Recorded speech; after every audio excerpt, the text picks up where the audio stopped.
Good morning, everyone. Welcome to Coffee and CHIKAHAN with the Entrepreneurs. My name is Fidesz Santos, and I'm joined by my fellow co-founder, Ignacio as your host for today. A bit of background of the Entrepreneurs. We are a female-led Filipino food and cultural advocacy group who volunteer our skills in business design, marketing communications, and hospitality to promote Filipino cuisine and culture community here in Australia. The purpose of Coffee and CHIKAHAN, well, it was actually born out of our response to COVID. It's our way of building community through conversation to connect, engage, educate, and uplift. And it's real talk with real people who lead by example in championing our cuisine, culture, and community as we navigate together a life interrupted by this pandemic. And so welcome to our 10th episode, and the theme is about educating to empower and empower for social impact. And we're so honoured today to be joined together by these special guests, Samantha Bonney, Emma Ignacio, and Jane Sanders. And so just a heads up for everyone that's coming to listen to today's episode, this Coffee and CHIKAHAN contain the topic of child sexual abuse. So if this is a trigger for you, please be aware, and if it gets too tough, we understand. If you're experiencing something that you feel like you need to talk to someone about, please call 1-800-RESPECT, National Sexual Abuse, Domestic and Family Violence Service. Okay. So, I guess we'll just run through just a quick brief of how it's going to run. So we'll just run into we'll introduce our guests, we'll go into the conversations with questions. And then just roll with that. So before we begin, I might just introduce how we actually connected with Sam. So we had the pleasure of meeting Samantha Bonney this time last year at about this time, Sam, at the Cebu Pacific Community Lunch, where they were celebrating their first anniversary. But we only really reconnected again this year when we realized you were the marvelous maven behind the GAP Foundation. An example of a woman seeking to empower through education by way of donation of books to communities in need in the Philippines. And in doing so, extending out your social impact through the partnership you have now with Emma and Jayneen. So starting with Sam and then Emma and Jayneen, can you just introduce who you are, what you do, and as well as answer our icebreaker question. And I know it might be hard for you, but what is your favorite book and why? Okay. Sam. Yeah. Yes. So as previously mentioned, should we start with the book? Yes, okay. yeah. I've actually got the book here with me. me. Look at you, so prepared. This is what I'm feeling. Love it, yeah. So this book I really enjoyed during my recent hotel quarantine when I arrived back in Melbourne.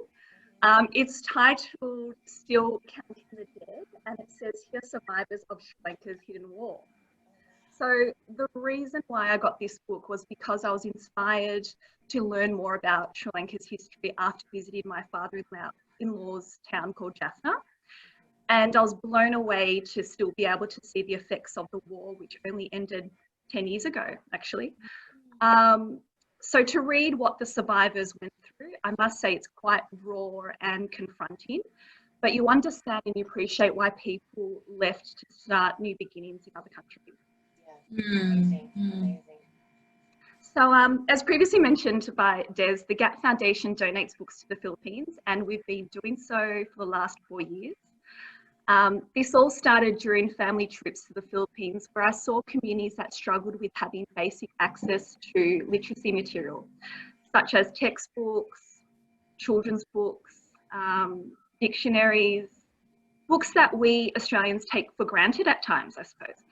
So I founded this non-for-profit charity to address two concerns, which were Australia's large number of books that end up in our landfill and the need to rehome these books efficiently to communities in the Philippines.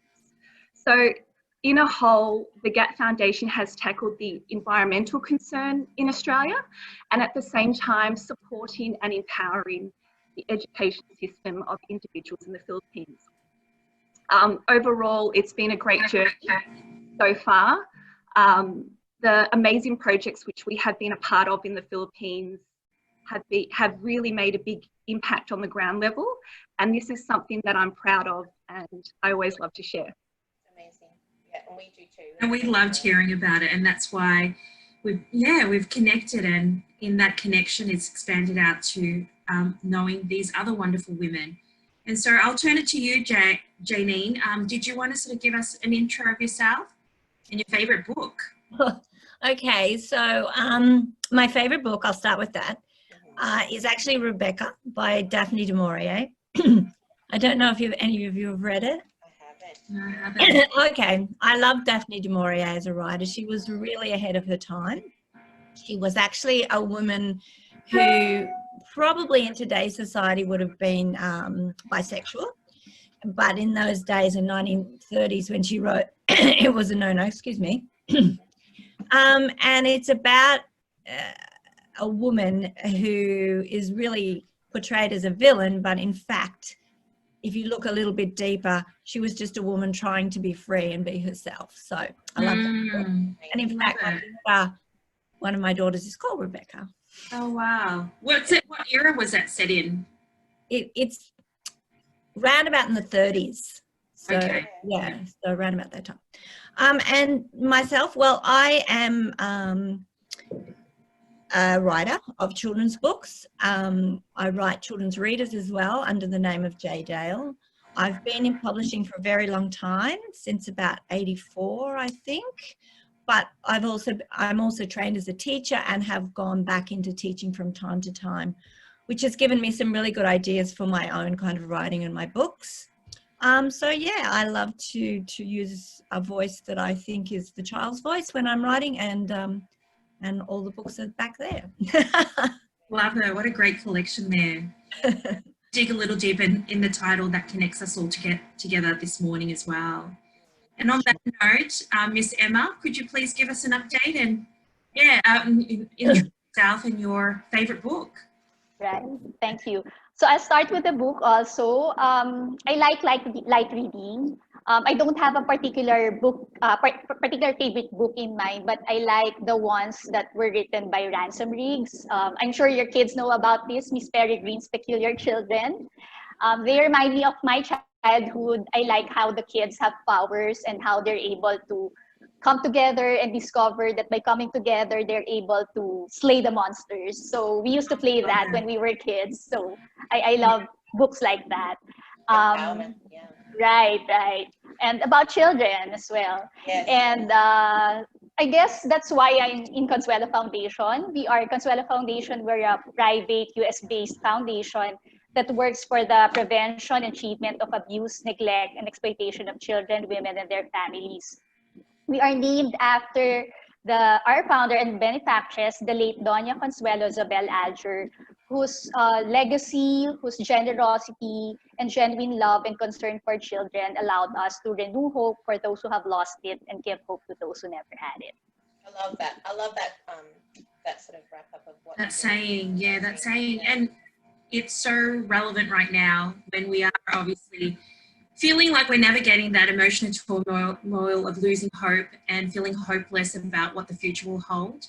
But I think, the whole purpose of Coffee and CHIKAHAN is to, invoke that back into our underlying spirits so that we can, seek change and take the steps needed to give back that hope to others and also to retain that hope for ourselves as well. So I think that's a great segue into the next question about, during this difficult time, how are each of you guys keeping your mental and emotional state positive, especially in the areas of work that you do? It's obviously one that can be emotionally emotional turmoil as well. How about yourself, Sam? What would you like to sort of share there, and how you're keeping yourself positive? I try not to listen to the news too much. Just because at times that can be quite confronting and it can really get in your head. So I'm quite selective as to what news sources I do refer to and what I listen to. Yeah. It's it is definitely hard. You're getting it from all angles, right? Yes. So it's finding that space to mentally disconnect and find those outlets to get the news and still be able to push forward. And then Jay, how about yourself? You know, for me, lockdown isn't a lot different. So I feel quite privileged living where I do, having always worked from home, having my family around me in my space. So in that privileged position, I'm trying to do more by giving back. So, you know, during this time, we've provided all our lesson plans for my books free for people. I've developed an ebook called I'm Calm, which is also free, that you can read with your kids, and there's lesson plans with that. I'm just about to give a whole lot of books away to the Towers in Flemington and Carlton to the kids there. So providing a group with a whole lot of books. So just using that privilege in order to try and give back and help people less fortunate than myself, because, you know, my situation doesn't change a lot. I mean, I do get terrible bronchitis, so I'm sort of wearing my mask and keeping away. But yeah, I can give back through my work right now, and that's what I'm trying to do. Wonderful, wonderful. Emma. Right. Same with Sam. Given the uncertainties of the time, I stay positive by looking for positive and hopeful news. You might think, because we work with a lot of nonprofits here in the Philippines, and you might think, oh, they have several challenges, but we're surprised because during the 3-month lockdown, we got to know the kids. During the lockdown, they volunteered to be involved in the preparation of hot meals, which are being distributed in their communities. So we cheer for these types of news when we get this news.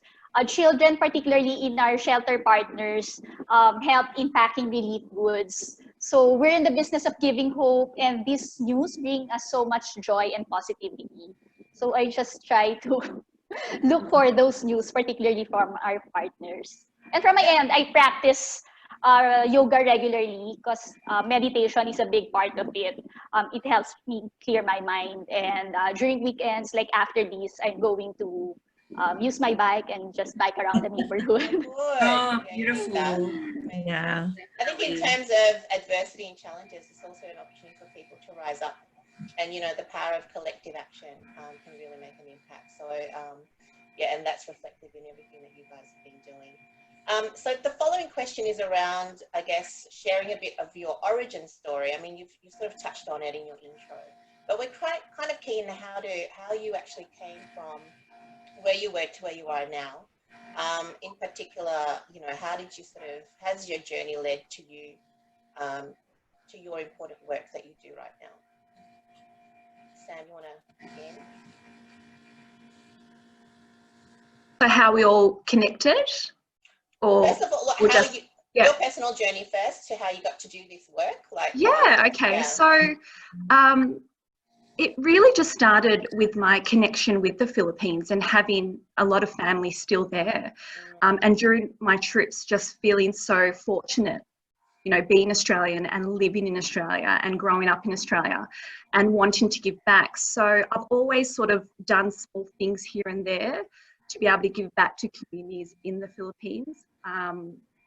You know, like in the past when I was in my early, when I was 18, 19, you know, donating slippers and things like that. So I've always had that passion and drive to do something. I think at that stage of my life, I was a business owner. I owned a business salon, and it just wasn't giving me the satisfaction, and there was something that was missing. And then, you know, I pretty much started the Gap Foundation, not really knowing, you know, learning a lot, not really knowing what direction I ultimately wanted to take it in. But I think through the local support with people in Melbourne and being able to see how many books end up in landfill was unbelievable. And these books were beautiful. They were only 1 or 2, 3 years old. And I mean, from there, it all sort of started when I visited a school during one of the holidays in the Philippines, and I met with a local principal, and he showed me around the school, and I was asking questions, you know, do you have any books and things like that? And he was like, no, we don't. And that was a very small island in Negros. So yeah, that's how it all started for me. And that was I just felt like that was my life purpose. I knew at that stage that was something I wanted to devote my life to. And I love that, because I love your origin story, because it really sort of helps to demonstrate what the whole terminology of balikbayan means.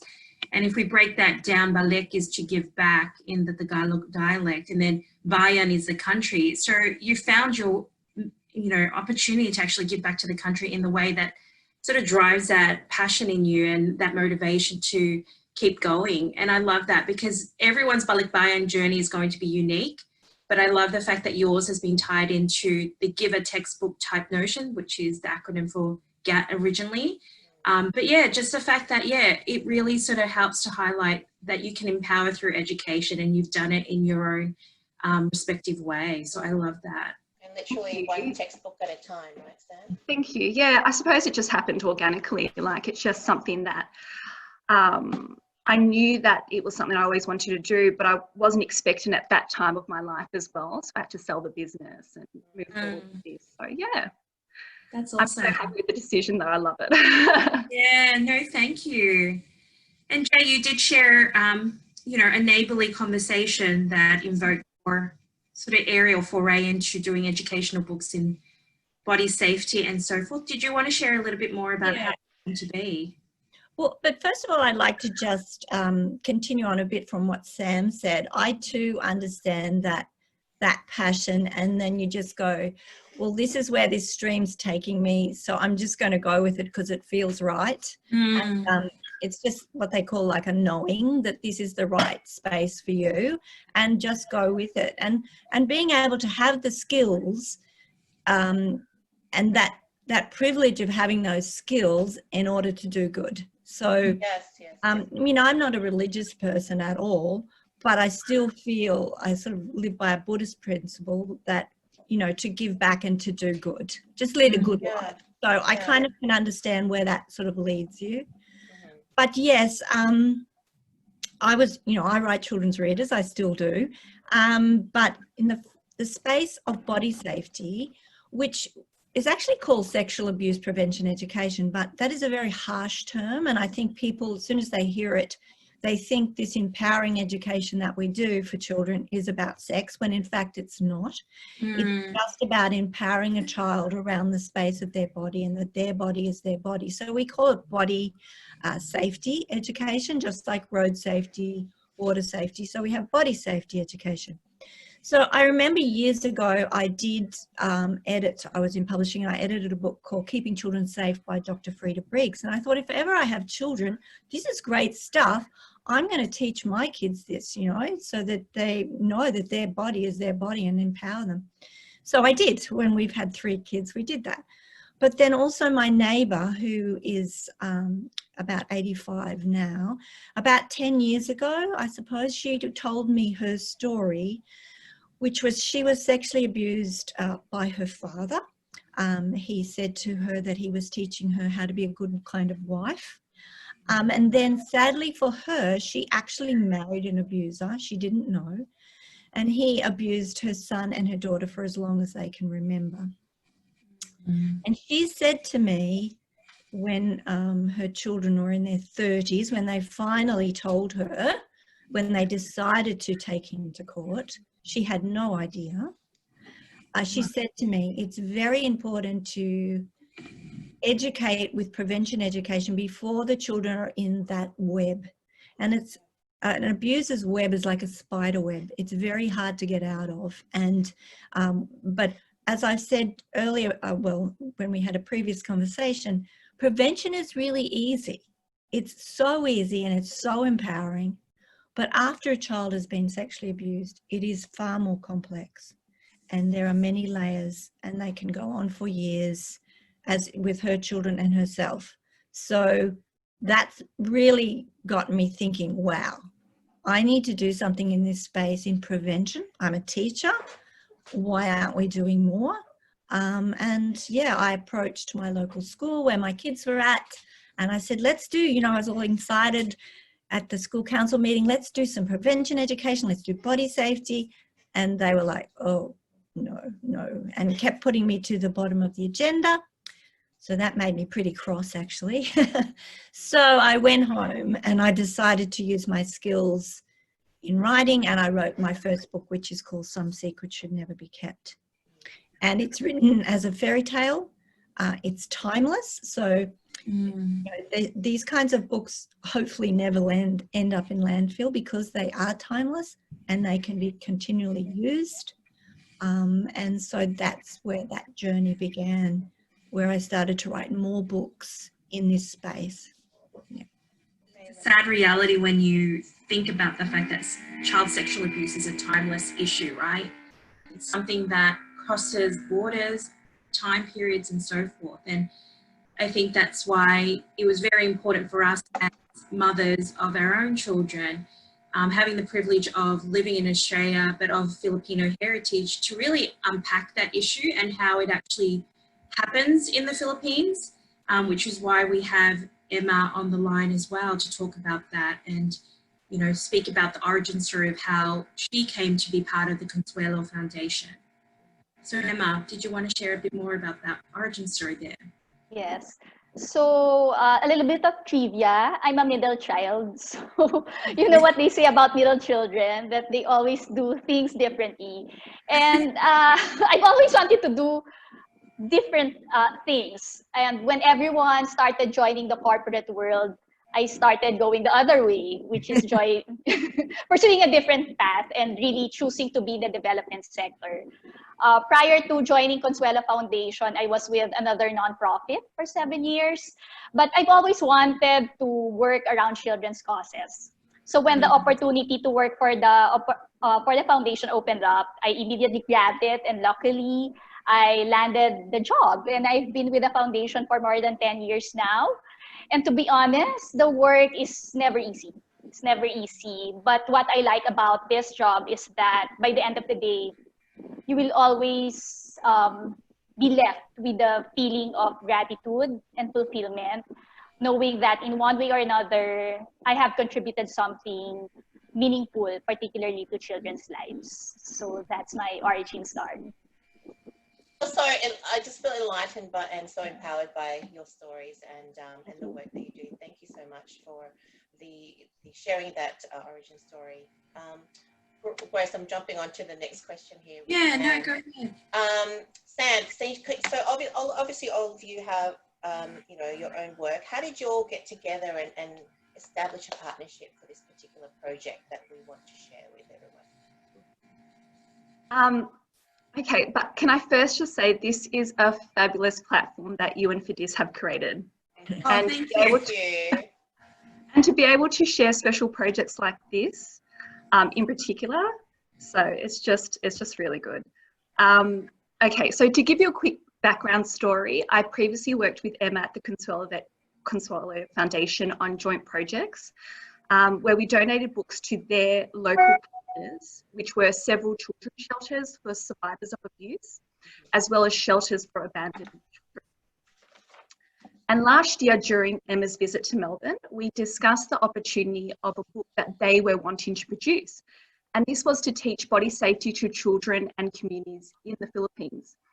And to just give you an idea, from what I know, books like this in the Philippines do not exist.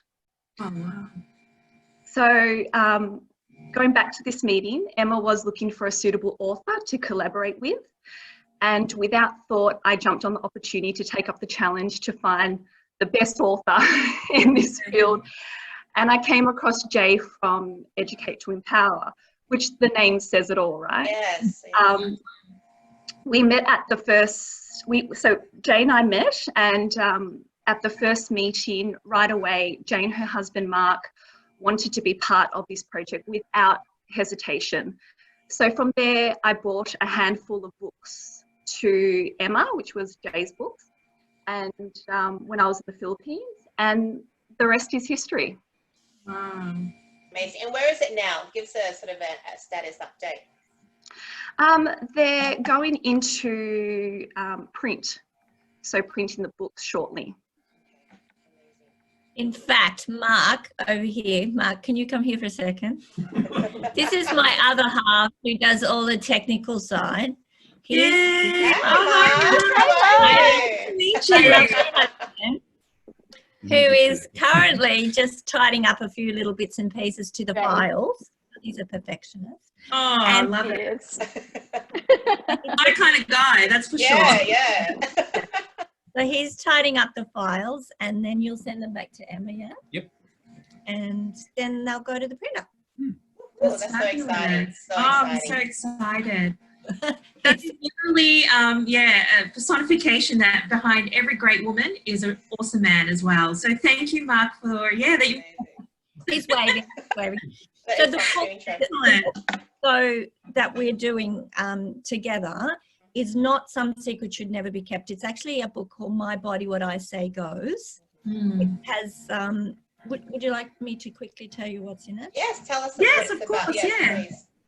So My Body, What I Say Goes. So when Emma came to me and said that they would like to do a book to teach body safety, I sort of said, I think this is the book. So this is the English version. Yes, there you go. Yeah. So I thought, this, if I were to write something, I'd be writing exactly the same book for you. Children are children all over the world. And that would be the book. But we did use this version for Consuela. So we have this version for Consuela.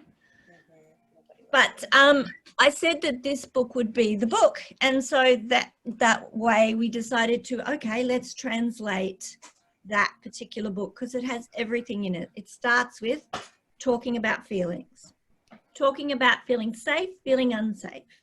Then it goes into a safety network of people you could go to if you feel unsafe. It goes into your early warning signs when you feel something's not right, what happens to your body. And then it talks about private parts of private, and we tell the private, we give the correct names for the private parts. And then we say what to do if someone touches your private parts, if somebody shows you pictures of private parts or asks you to touch their private parts, what to do. And then we go into about the difference between secrets and surprises, because we know that perpetrators use secrets as as their currency and to keep children from talking. So it had everything in it that I thought you guys needed. So yeah, so we decided to give that to the foundation, and it's being translated now. So Amazing. well, it's going to be printed soon. So Can you just hold up that book and just flick a few pages so we sort of have a visual of what it looks like? And I know that you use amazing illustrators or illustrations as part of the storytelling. so feelings. I mean, kids are kids, aren't they? Really. Yeah. And what's the age group for that? Like, what's the age range for that type of? Look, you could with an adult, you could certainly I think you could even begin with a 3-year-old, through to probably 9 or 10. Yeah. So early warning signs, so they get to know. Yeah. A safety network, people you can go to, and they'll believe you. We have like a safety network hand. So everything is in there. What to do, if you are touched inappropriately. So say in a loud, strong voice with your hand held out, stop, this is my body, what I say goes. And then go straight away to a trusted adult on your safety network and tell them exactly what happened. So that's always the default, go straight to the adult. And then we just do a summary at the end. Yeah. That's beautiful. Love it. Yeah. And, this is not the first time it's been translated into the national country, right? So do you want to share what that has been like for other sort of countries? Sorry, I'll jump up. This is, okay, so some Indian versions. Wow. So we gifted this book to World Vision India. which I love them. I'm working with a woman called Shanti there. 10 Indian languages, 1.5 million copies printed, and 1,000 teachers in service how to use this book with children. So that's fantastic. And I'm also now writing them a book for teenagers. So hang on one second. Wow. Because they asked me if I knew anyone who would have a book for teenagers, and I said, no, but I'll write you one. So I do. That's amazing. So this is called My Body, My Rules. And because I've been to India a couple of times myself, I kind of know the culture. So this book wouldn't suit a Western culture, but it definitely suits an Indian culture. And they have nothing there for teenagers on consent, nothing. Yeah. So it's being held up a little bit for printing because of COVID, but that will be going out soon too. Yeah. So Jay, it's not only just the book that you write, it's also producing resources and tools for both parents and educators and children. So it's almost like it's an all-encompassing sort of platform that really sort of brings it home, but also in the school environment as well, which is amazing. So right now you've got those resources available. On your site. So I mean, on our website, because a lot of people can't always afford the books, certainly ask your library and they'll have to get the book.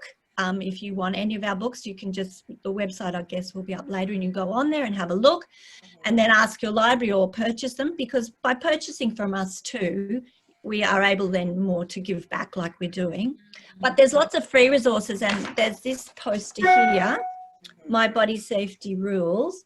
So even that poster, which is free on our website, even that poster, you know, placed on a refrigerator in your house, and you've gone through those 5 body safety rules with your kids, sends a very clear message to any perpetrator coming into your house that these kids are off limits. These kids are empowered, they know their rights, and they're going to tell.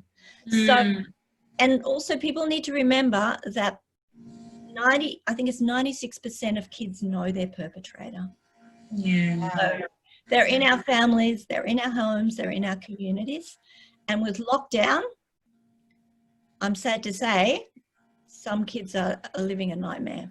Yeah, that's just devastating to hear about that. But prevention is easy. Yeah. And the reality that in this lockdown, we obviously also know that pandemic or typhoons or other sort of like natural disasters in the Philippines also propagate the abuse of children and women. And so, this is a good sort of segue into understanding the Consuelo Foundation's role in getting these books to the right recipients, but also the broader issue of child abuse and sexual abuse of women in the Philippines, and how, unfortunately, the stats show that Australians are some of the biggest Western perpetrators of that crime. Absolutely. Share that with us. Yeah. Okay. This project, the translation of this book, is really important to us because it fits perfectly into the heart of our advocacy. In Consuelo Foundation, we put children first. We always believe that they should be free from all forms of abuse, neglect, and exploitation. We respect and protect them at all costs. In 2015, we supported a study together with UNICEF and the Council for the Welfare of Children. And it's the first ever national baseline study on violence against children.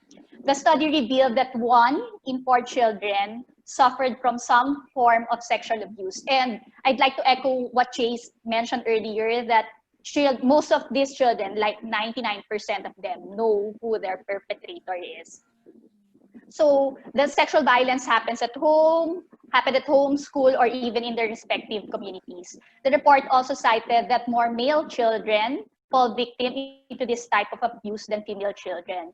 And the perpetrators are normally close to them because, in the Philippines, you have several families, relatives living in one single household, right? So it could be the cousins, the stepbrother, the father. So they are normally the perpetrators. And with the COVID situation, there are reports of growing incidents of online sexual abuse and exploitation of children. And unfortunately for many children, particularly those belonging from impoverished families, staying at home is not always being safe at home. The Philippines Department of Justice has reported only last May 24 this year that there has been a 264% increase of online sexual exploitation of children cases. Given the loss of livelihood, many families resorted to online sexual exploitation and used their own children to commit unimaginable sexual acts to survive. So you see, this project is all the more relevant because we need to prevent these sexual abuses and other forms of violence committed against children. We need to empower children and tell them about the concept of safety. We need to assure them that it's okay to say no. Because here in the Philippines, if you're a child, you'd always, follow what your parents will tell you. But here we really want to push for the importance of saying no, saying stop, saying I don't want to. The story is told in a fun and engaging way, starting with labeling emotions and moving towards the concepts on safety, and most importantly, identifying adults whom they can trust. We haven't come across that kind of book that ends in a hopeful note and not scare the children and adults away. So in the Philippines, Consuela Foundation has translated this book into Filipino, into Tagalog, and we are now in the process of making final tweaks on the file. And yesterday, Jay gave me an idea that, and I'm going to pitch this, we're trying to convert this into an ebook. So I'm going to try hard to look for resources to make that happen. And also, I was thinking also that if you did want this book in English, that maybe we could do a special print run at cost, just a Filipino edition in English, because I know that that would be really important as well, but we can talk about that as well. So, yeah. And Emma, how many books are you supporting in terms of print run and distribution? How is it being distributed on the ground there? Yeah. For now, it's 5,000 copies, both for the storybook and the activity book. And we're going to prioritize our shelter partners, but we're also closely working with Child Protection Network. It's a network of child protection units across the country. They're the agencies that handle cases of sexual abuse. So many of these kids, they line up to get checked. So while they're there, they must have something to do, right? So these books are really important. That's perfect, because that's capturing the right time in the right space. Right. Yeah, so that's perfect. And also this, sorry. Okay, Jane. This book, also I think Emma has these as well, has I think it's 7 lesson plans that go with the book as well. So, anybody purchasing the book and the activity book or using it in the Philippines can get more out of the book by implementing the 7 lessons, which sort of expanded and get much more out of it. So, yeah. Because we love that story, Emma, that you shared as well, that part of the sort of unpacking of the abuse episodes that happen to the children, you're actually also leveraging on anatomically correct dolls. That goes back to one of our other Sari Sisterhood connections with Anya Lim, the co-founder of Anthill Fabrics. Can you please share a little bit of how that connection came to be and what you are using these dolls for in that regard? Sure.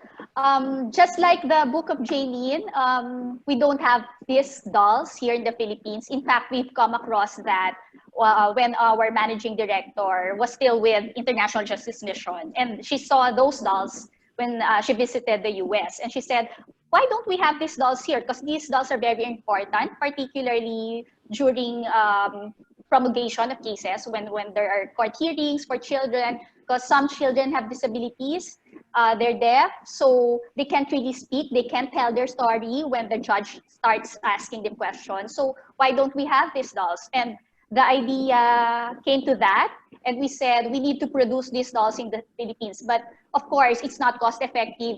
You're just gonna order it from the US because that's going to be very expensive.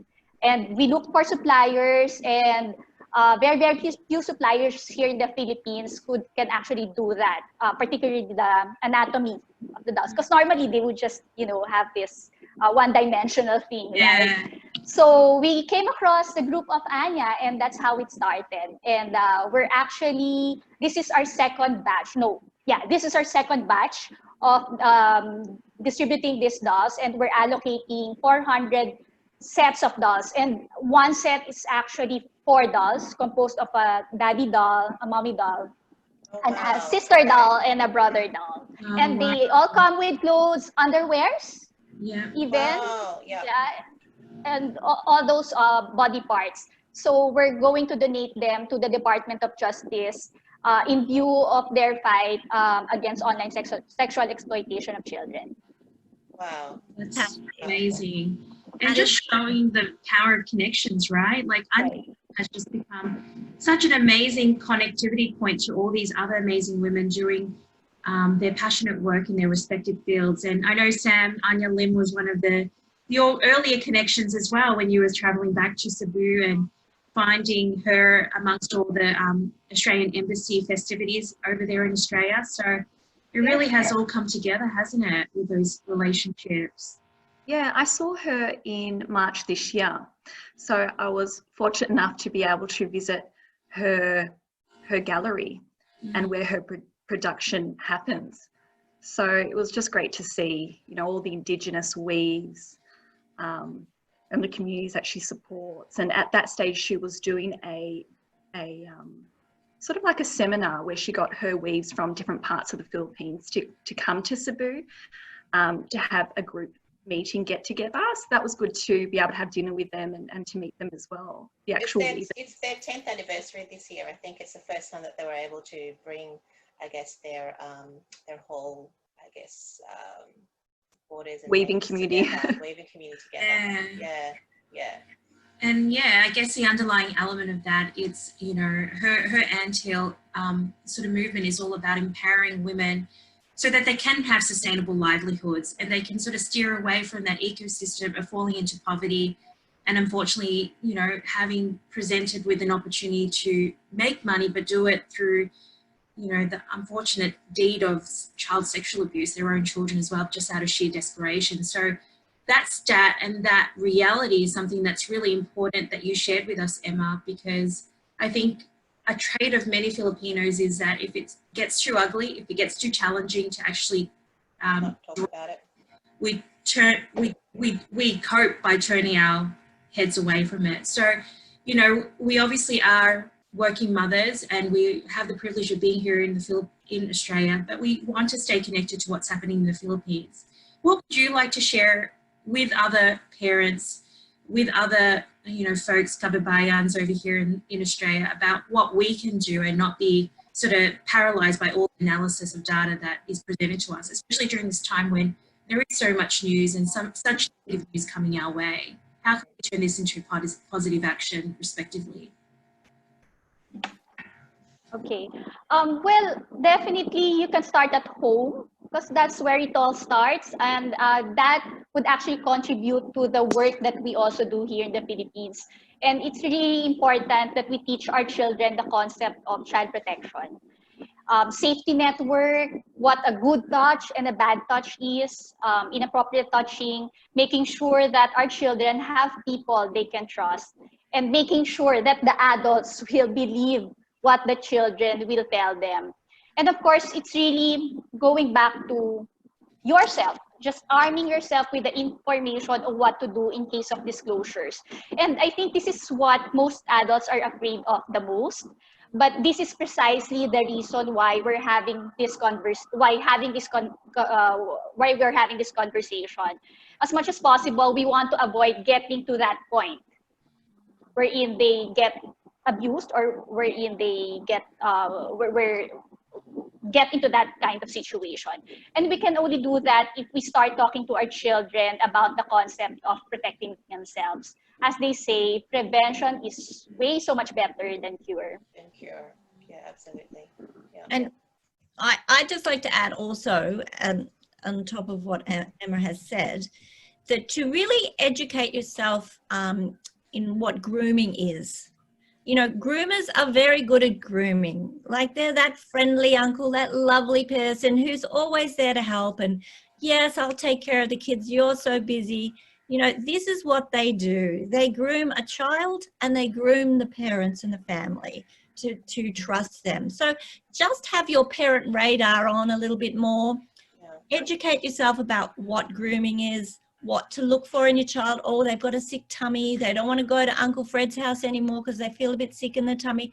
These are all warning signs that your child is trying to tell you something. So it's really your job as a parent to educate yourself, to look this square in the eye and say, I need to know about this. So that's one aspect. And then the other aspect is it's your job to provide prevention education, to empower your child, to not, you know, you will never be talking about sexual abuse.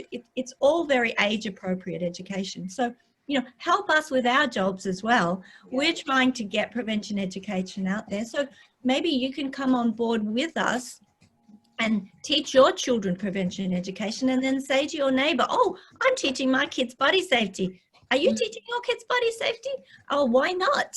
You know, and not be frightened of this, because your fear will actually put your child at risk. So that's very true. That's what I would like to say to parents, to join with us. And there is that ripple effect. You know, you might tell one person and they go, okay, I'm going to educate my child. And it just might happen that that child is being groomed already. One little inappropriate touch and that child says, oh, I need to tell. I know I need to tell. And their life has taken a totally different direction. Totally different. Because survivors say to me, if only they'd known from that very first inappropriate touch, it was wrong, they'd have a different life. So that's what I would like to say.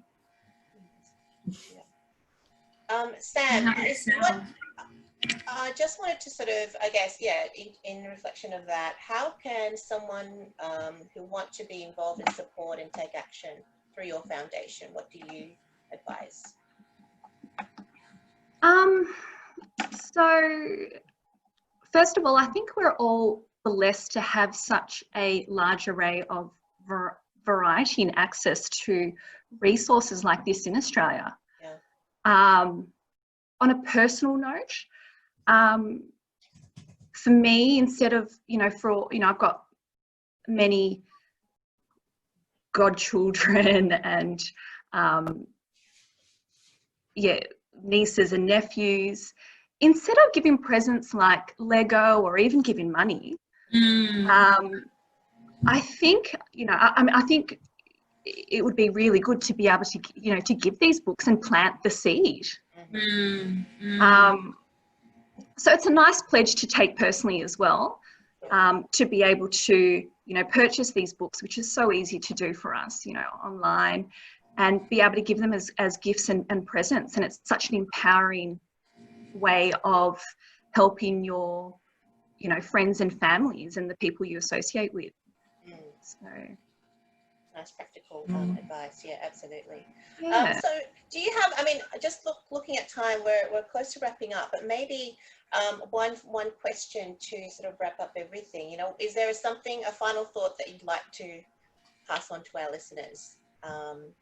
It is such a important topic that we've just discussed. I guess it's just, is there any final advice or final thought you'd like to share? Emma, maybe. Emma? All right, yeah. In this time of pandemic, let's try to be a beacon of hope for others, particularly for our children. It is a particularly trying time for most families, particularly here in the Philippines, given the uncertainties, the loss of livelihood. Let's try to be mindful of our words, our thoughts, and our actions, as this also form part of promoting a culture of safety. Let's love, nurture, and listen to our children more, because doing so means creating a kinder and more compassionate world for all of us. Lovely. So I would just like to say, always have open conversations with your kids right from the very start, right from when they start talking, and start calling the child's, their private parts, the correct names, right from the beginning. Nothing is off the table. Or you be that safe person for your child. You be the one that they know that they can come to and talk to you about anything, and you're going to listen intently and you're going to believe them, and always be available. they might be pulling at you or saying, oh, mum or dad, and you're on the phone or busy, but this might be really important, and it usually is. So take that time to actually stop, listen, and be that safe person for your child and have open conversations from the beginning. That's so important, yes. And that really resonates with me, Jay, as a parent, and so I'm sure with Grace as well. So, Sam, any final thoughts? So during this time, especially in Melbourne, because we are in lockdown, I think as adults to be aware and don't panic. Don't pass on that fear to children. But at the same time, just to enjoy everyday moments, enjoy the present time, and also to focus on the things that are in your control and what we can control during, this difficult time. Yes. Love that. And so, like, on that note, we so much thank you, Sam, Emma, as well as Jay. The partnership and creativity and advocacy work that you guys have been able to create together, it's simply so admirable. And we can feel sometimes helpless with all this information coming through our minds, but it really goes to show that when you are educated, you become empowered, and you also are able to educate, empower, and impact change with others as well. So thank you again for the generosity of your time as well as your collective spirit. And as we mentioned, for those seeking professional support, the topic that we discussed was quite heavy and may have triggered a few feelings that you might be going through right now. We are very lucky in Australia that we have various organisations that we can seek out that help. And just some of them that you might want to be aware of include CASA, the Centre Against Sexual Assault, 1-800-RESPECT, Kids Helpline, and Beyond Blue. So let's join the work to give back and to do good. Let's take responsibility for our own education to empower ourselves, our children and our community, and impact change. Thank you again for joining us for Coffee and CHIKAHAN with Entrepreneurs. Until next time, stay safe, stay well, and remain hopeful. Thank you so much. Thank Thank you, lady. you. Have a good day. And you too. Thank Bye. you so much, everyone.